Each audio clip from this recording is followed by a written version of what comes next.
Magandang araw po sa inyong lahat mga kababayan, at eto nga po, no, panoorin po natin itong interview ni Ma'am Maharlika dito po kay Expedia Agent Jonathan Morales, no, mga kababayan.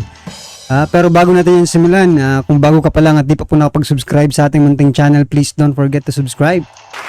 At i-click na rin po ang bell notification para updated po kayo sa lahat ng ina-uploads nating reaction video. Mula po ito kay Taong Kalye mga kababayan. Nasa description po ang full video link ng video ito. Subscribe na po kayo, no? At ito na nga, Expedia Agent Morales, Taong bayan, lumabas na kayo sa kalsada. Nako. Yan po ang ating alamin at bibigyan ng komento.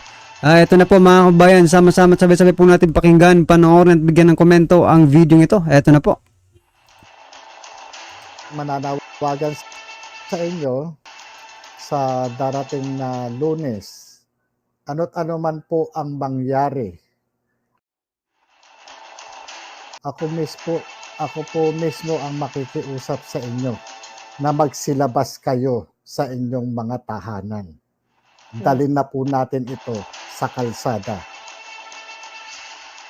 Ito nga mga kababayan, bago natin ituloy ang video na ito, kung bago ka lang sa aking YouTube channel, baka pwede makahingi ng like at subscribe at click mo na rin ang notification bell para updated ka sa aking nilalabas Subscribe na po kayo mga kababayan.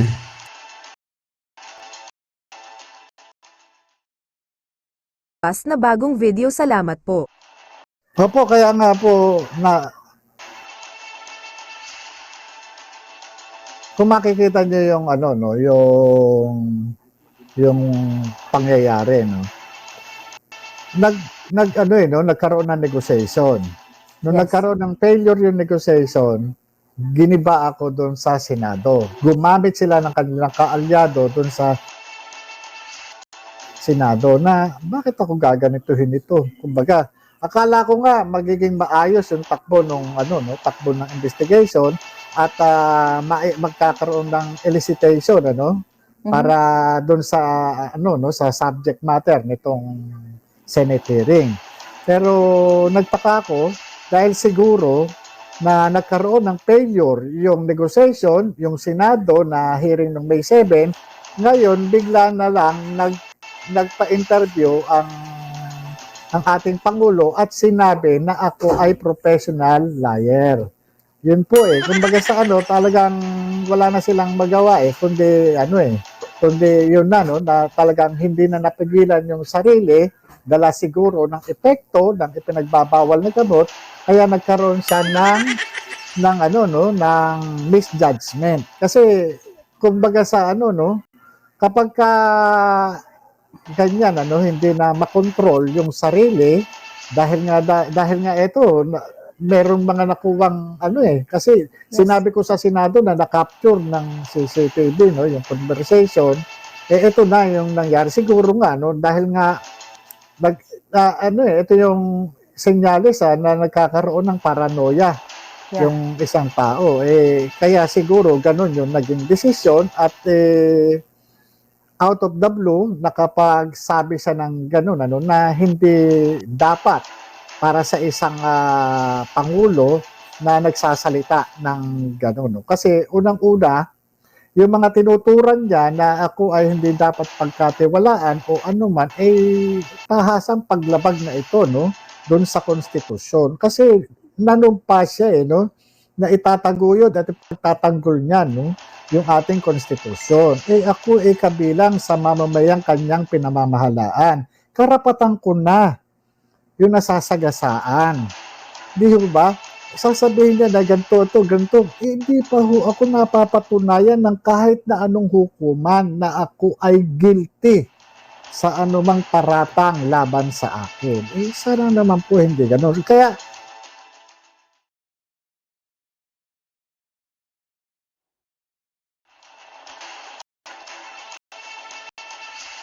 So yan na nga po mga kababayan, no. Gaya nga po na may nag-comment kahapon na sana daw isipin muna yung kanilang sasabihin bago ito pakawalan mga kababayan, kasi baka po bumalik sa kanila yung kanilang pinagsasabi dito kay Sir Jonathan Morales. Diba? O tama nga rin naman dito si Morales, mga kababayan. Kasi hindi pa naman siya napapatunayan, no? Yung mga attack dog nila sa Senado eh. Diba? Mga convicted na. Diba? Pero patuloy pa rin, no? O patuloy pa rin sa kanilang mga gawain, diba? O yan na nga eh. Delikado na nga po yung buhay dito ni Morales. Ha? Pero wala tayong magagawa kasi normal lang din naman reaction yan ni President Bongbong Marcos Jr. Kaya alangan namang tinitira na po siya, hindi pa siya hindi niya pa ipagtatanggol ang kanyang sarili, di ba? So, syempre, kapag tinitira ka, may ka rin talaga, ipagtatanggol mo rin ang iyong sarili, di ba? Pero nga lang, kasi yung nangyayari mga kababayan, di ba, sa Senado po eh. Oh, napaghahalataan na po yung Senado. O at ano pong masasabi nyo doon sa panawagan ni Sir Jonathan Morales, no? Expedia Jonathan Morales na yan, lumabas na sa kalsada. Dadalhin na sa kalsada, mga kababayan. O, kasi sa palagay ko, nakikita po ni Morales na dihado po siya, no? Dito sa Senado, sa ginagawang hearing. Kasi almost of the senators ay pumapanig at ipinagtatanggol ang ating Pangulo.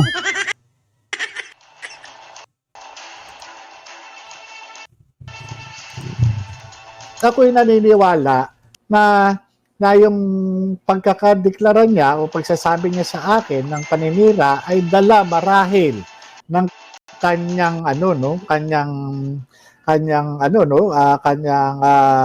epekto sa kanya ng illegal na droga. Ganun po yun. Sir, alam mo nung pinapanood ko yung video mo, CCTV mo, I don't know kung narinig nyo sa vlog ko na ako po ay may death threat. Okay? 3 death threat po ang natanggap ko na papatayin o gugurgurin ako ni Marcos at saka ni Lisa. Katunayan, yan po ay na-report ko na sa FBI at saka sa mga local authorities. At even sa lawyer ko, sinabi ko na po yan. So, doon sa mga nag-message sa akin, text message lang po yun sa akin eh. Hindi video eh. Sa iyo narinig yung video na ipapapatay ako, ipapagurgur ako ni Lisa. Okay? Ipapagurgur ako ng Marcos administration. Pero ito, ang video mo, katunayan na talaga pwede kang, may planong na ipagurgur ka kasi nga narinig naman mismo namin sa video. So, ramdam ko na may threat sa buhay mo. Ito ba yung dahilan kung bakit napilitan kang i-share na kung anong, whatever, anong mangyari sa buhay mo bago mag-hearing? So, ano doon yung threat? Ano yung kaba o takot na pwede nilang gawin sa'yo na ipagurgur ka bago dumating yung hearing o maybe, I don't know. But ito po'y malinaw pa sa sikat ng araw na si Agent Morales, mga kababayan, ay nasa status ngayon. Nasa kasalukuyang nanganganib ang kanyang buhay dahil mismo ang First Lady ng Pilipinas sa utos niya at pakipagsabwatan ni James Kumar. Dahil dun sa conversation na na-capture ng iyong CCTV, ikaw ay nanganganib ang iyong buhay. Nanganganib. Pero ang jutang din ng gobyernong ito, walang ginagawa para protektahan ka. Kasi bakit ka naman po protektahan, sir? Sila mismo ang magpa-plot o mastermind ng paggugurgur sa'yo at kinumbinsi ka. Malabo po yan, mga kababayan, no? Malabo pong protektahan siya, no? Si Morales dito. Tinitira mo na, for example, di ba? Tinitira mo na ako, poprotektahan pa kita, kahilo? Di ba? Ganun po. Wala po tayong maaasahan dito, mga kababayan, no? Na protektahan si Morales. Halos nga Yung mga ano sa mga senador, di ba? Halos na nga duruduruin si Morales at sinasabing sinungaling, mandadamay. O paano pa mapoprotektahan yan si Morales, mga kababayan, di ba? Ang ano lang dito, ang pinaka-shield lang ni Morales, mga kababayan, dahil po sa video yun, no? At least alam ng taong bayan, di ba? Kung sakasakaling magugurgur nga itong si Morales, o meron nang masisisi ang taong bayan.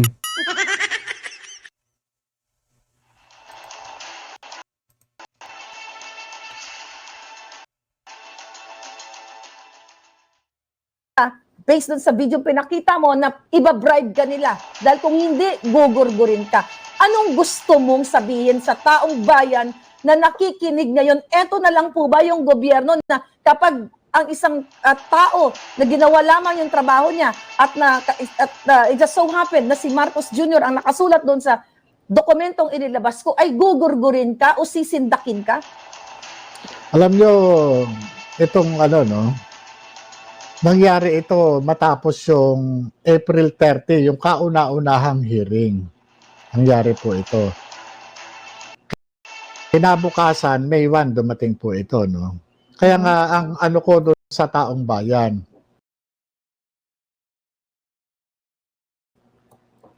magmasid po kayo, makiramdam. Dahil kung ito, nagagawa sa akin, kaya ding gawin sa inyo.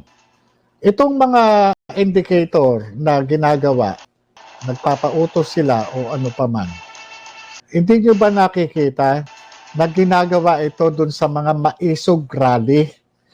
Kapag ka magsasagawa ng mga rally ang maisog, nakapag-apply ng permit, bigla na lang kinakansila yung naisyong permit. Bakit?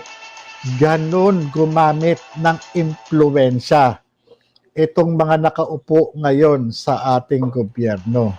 Ginagamit nila, inaabuso nila ang kanilang kapangyarihan laban sa atin. Tignan nyo po, ako'y nagtrabaho lang. Bakit may ganito? Nagtrabaho lang po ako. Ito ko po, hindi ko po sinabi sa kanila na mag-cocaine sila. Hindi ko po sinabi sa mga taong ito na nakasulat na gumamit kayo ng illegal na droga. Hindi po. Nagkataon lamang po na mayroong nagpunta na confidential informant at ito ay in-entertain ko.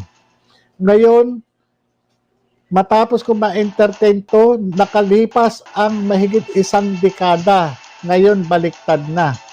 Yung investigador na nagpapatupad ng batas, ito po ngayon ang ipinapako sa krus. Kita niyo kabaliktaran? Ngayon, nakakapagtaka pa ng matuklasan ko. Kaya pala ako ginigisa-gisa. Dahil ito palang James Kumar, kaalyado na ng mga tao nang uusig sa akin. Napakalungkot po. Napakalungkot. So yan mga kababayan. Yan, nagkakabulgaran na dito, ha? James Kumar.